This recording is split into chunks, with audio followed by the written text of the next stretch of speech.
Hey guys, it's Elliot here. Hope you're doing well today. I wanted to throw in my 2 cents today on the new iPad released by Apple yesterday, or announced by Apple yesterday. Somebody told me I should make a video sort of explaining some of the things that I thought about the device, and I know I'm a day late, but I figured it's still kind of useful to go ahead and talk about it. So, hopefully you know by now that Apple has released what is known as the iPad. It looks very much like an oversized iPod Touch or iPhone. It runs a similar version of the operating system that is found on the iPhone and kind of behaves in the same way. Now, a lot of people are criticizing the device for being an oversized iPhone, but I kind of see that as its main strength. I took out my iPhone this morning and having watched the announcement yesterday, I was thinking to myself how it just makes more sense to have something with a bigger screen that's running the iPhone OS. I was looking at my phone, I was like, this is a really tiny screen. And of course, that's because I saw the 9.7-inch screen that is found on the iPad. So, yes, it's very similar to an iPod Touch or an iPhone, but I think it's almost better. I think it makes so much more sense to have something of that size. I'd like to sort of go through some of the features and sort of throw in my points on them. The first one being web browsing. Web pages look really good on the iPad, and this is kind of verbatim from Apple. And I would tend to agree with them. From the screenshots I've seen, it looks really great. Everything's big. You can view the entire web page on the screen rather than having to scroll around or zoom in. The one downside, of course, is still Flash is not supported. That's because Apple believe Flash is a gross and evil proprietary piece of software that's non-compliant with web standards. And I would agree with them to some point. It's just kind of a shame that you cannot use Flash on the iPad or the iPhone or iPod for that matter. But, it's not a deal breaker. Most of the web surfing I do doesn't involve Flash, with the exception of YouTube, which of course they have a YouTube application. Email is amazingly cool on the iPad. You can rotate the iPad, of course, because it has a built-in accelerometer, and in a lot of these apps, the interface changes to make best use of the space. So with the Mail app, when you turn it, you will get a list of your messages on the left, and on the right, you will get the message that is selected. But if you turn it the other way up, you'll just see the message that you're trying to read, and then you can view your inbox by clicking a button.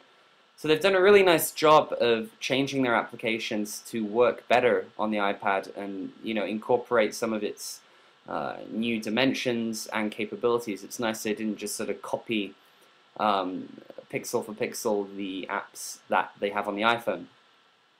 A good point to go with that is if a developer wants to create a third-party app for the iPad, he can actually transfer his iPhone app to the iPad and it'll work just the same. So there's nothing that needs to be changed.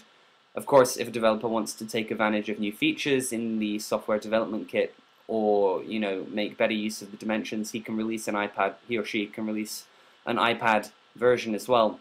But it's good that it can run all of the iPhone and iPod Touch apps that exist already, which is around 140,000, which is a lot. So that's really nice that, even when you get your iPad on the first day, there'll already be some apps that are ready to be used, and you can copy other ones from an iPhone or an iPod Touch if you have one. Let's see what else we've got here. Photos. There's a really nice Photos application on the iPad. You can also, if you use a dock with it, you can set it on your desk and use it kind of like a digital photo frame. And I think that's a really cool idea. I've seen apps for the iPhone that do a similar thing, but of course the iPhone screen is pretty small, so that's definitely going to be a really nice feature. Movies. Now, movies and video have been one of the main criticisms of the iPad since yesterday when it came out, because people realized the screen on the iPad, which is 1024 by 768 pixels, or 768 by 1024, depending on which way you look at it, is a 4:3 screen. Now, most movies these days are filmed in at least 16 by 9, and normally a little more. It depends on the studio and the format of the movie. But if you have a widescreen movie playing, it's going to have some pretty big bars on top of the bottom and on the top and the bottom. If you do screen, if you Google that, you'll probably be able to find some info. Of course, you can do the double tap thing where it fills the screen, but that will lop a lot of stuff off of the sides of the movie. So I still think it'll be a lot better than the iPhone for watching a movie, because of course it's a bigger screen, and even though the movie won't take up the entire device, it will still look bigger than it does on an iPhone.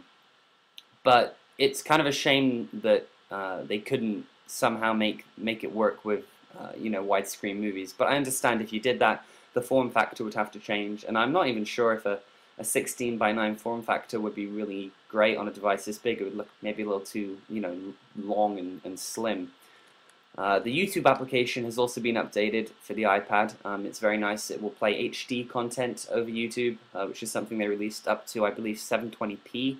It won't do the 1080 stuff, but that's kind of what you need for a big TV, and I don't see the need for that on an iPad.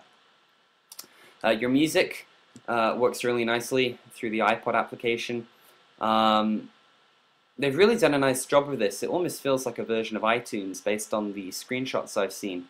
So I think it's going to be very popular and very, very capable. And of course the iTunes Store exists. The App Store exists as well. Another thing they focused a lot on are iBooks. There's going to be an iBooks store, which I assume will be part of iTunes on the computer. I'm not sure, I need to confirm that.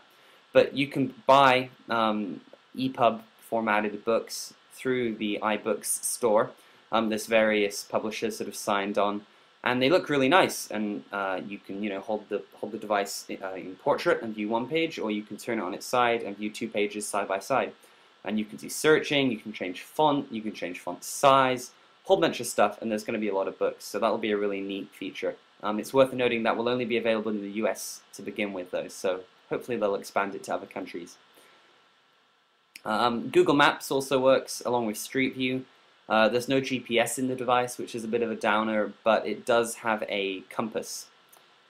Notes also, they don't look exactly the same as on the iPhone, but they work pretty similarly.